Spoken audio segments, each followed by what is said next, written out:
Hello and welcome back, everyone. It's aerikvon again. We're going to talk about one of my favorite recordings today that is also one of the most hotly debated in the black metal world. Mayhem's Deathcrush gets both way too good and way too bad a rap with all the wrong people. I find this record to be one of the heaviest, most sludgy efforts from any band ever, and while it's entirely primitive, its value can't be overstated to the casual black metal listener or to anybody else. The pummeling nature of it is far more death metal, thrash metal than what became, the more elegant black metal stylings of De Mysteriis Dom Satanis. But without the combo of Sylvester Anfang and Deathcrush, none of what we know as black metal would exist today. Euronymous and Necrobutcher and Mayhem put together a record that, while entirely far too primitive by modern standards, is something so savage and so analog perfect that it can't be ignored. The lyrics are whatever. You can't really understand most of them, and it's shrieking about murder and death and whatever Necrobutcher wanted to destroy at this point. I mean, it's fun. It's grotesque fun, but yeah, of course, it doesn't have the deep satanic lyrics that Mayhem would come up with later, that Dead would contribute to and all of that, because, those lyrics were a lot more elegant and listenable, if you will. Desthcrush is not about necessarily being the best collection of arranged songs with a lot of effort. It's an explosion of, as Necrobutcher called it in an interview, it's accidental art. They did everything right. I love the thing. In fact, I love it so much, when I was in my band Lunatic Hymn, we reimagined the record as a record called Death, where we tried to clean up the songs and give them a more linear structure, guitar solos and, hooks and whatever. And it's a fun little tribute to Deathcrush, but the original can't be topped because that kind of savage energy is unreal. I revisited it every year, and that opening combo, the instrumental intro into Deathcrush, is still one of the most inspiring things in the world. Pure fucking Armageddon as a track is another one of those amazingly inspired tracks. It rages right out of the speakers into your head, and the energy and the intensity and the production are what make this record so amazing. And I mean, there are hooks too. Every time you see Mayhem live still and they start Chainsaw Guts Fuck, that goes off. I mean, the room just surges with the bass riff, and Deathcrush to this day can still make any audience rage out.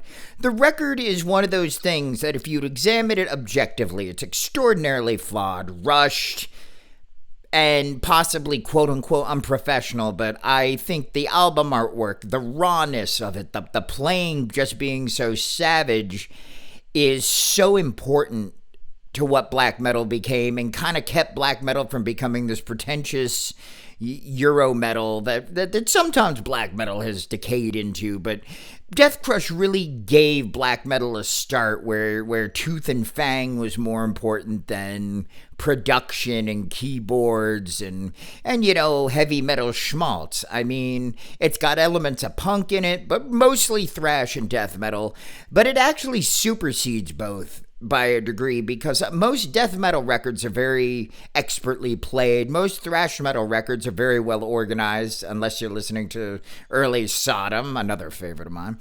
I mean, Deathcrush is one of those all-important records that when it explodes at you, you just have to take it in. It's a very short record, which is another one of the benefits of it, is it doesn't overstay its welcome. It beats you to death, and it gets the hell out of Dodge. I think a lot of fans, they loved, like a lot of the more extreme metal guys love to harp on it way too much as like the best record ever, and I have heard that. And a lot of the more like modern black metal fans are like, oh, it's so terrible. It sounds like, nah.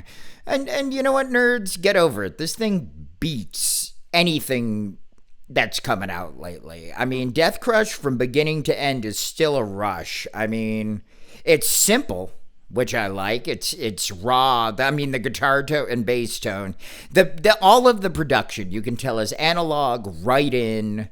4 tracks, maybe more for the drums. I wish I could talk to Necro Butcher about this and actually get the details of how it was laid out, or Mannheim.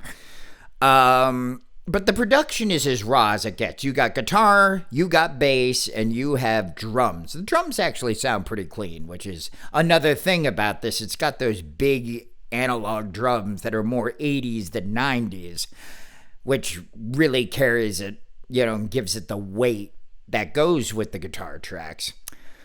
I think everybody should go back and listen to this and really examine it and understand it for what it is. It's an explosion. It's a heavy metal rage. It's not a record that's it wasn't designed to stand the test of time. It was designed to please a small group of people that happened to end up being a far bigger group of people, I think, than they in their time could have ever imagined.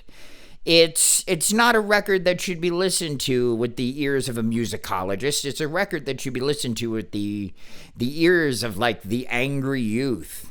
The disaffection in it, the rage, and also Maniac's vocals. I mean, I didn't end up being the bigger fan of his later work, even though he writes amazing lyrics, but his vocals were not my favorite going forward. On this record, his shriek is more bleak and empty than most metal of the time. Most metal had the grunting vocals or like very masculine macho screaming.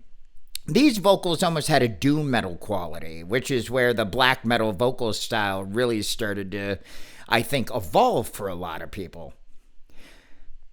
I really like every aspect of this record. I mean, why would I have rewritten it? Because I was curious to think of what a band with, a musical trained sense would do if they had these ideas. So that was why I reinterpreted it, but the original will always kick the hell out of my version, and it will kick the hell out of any other band's version of it. Unless you were those guys at that time in that room with that energy, I don't think anything like this can ever be replicated. I can understand why a lot of people think the record is not as good as the rest of the black metal canon because it isn't as quote-unquote crafted or musical. But if you look at it for what it is a savage, bleak, really rotten-sounding record with bizarrely good drum production that just, there's nothing like it in the world. And anybody who tries to minimize the record at this point because the lyrical content wasn't satanic enough or it sounds a little too teenage, I think they forget where heavy metal came from, which was teenage angst. And you can tell this is a bunch of young guys with a lot of varied emotions just hammering this out. It's a very good record. It's a very bad record. It's the best of all bad and good at once. And I'll listen to Deathcrush to the day I die. I remember when I was young, it was in the 90s, I got both De Mysterious and Deathcrush in the same day, listened to them in that order, and it blew my mind.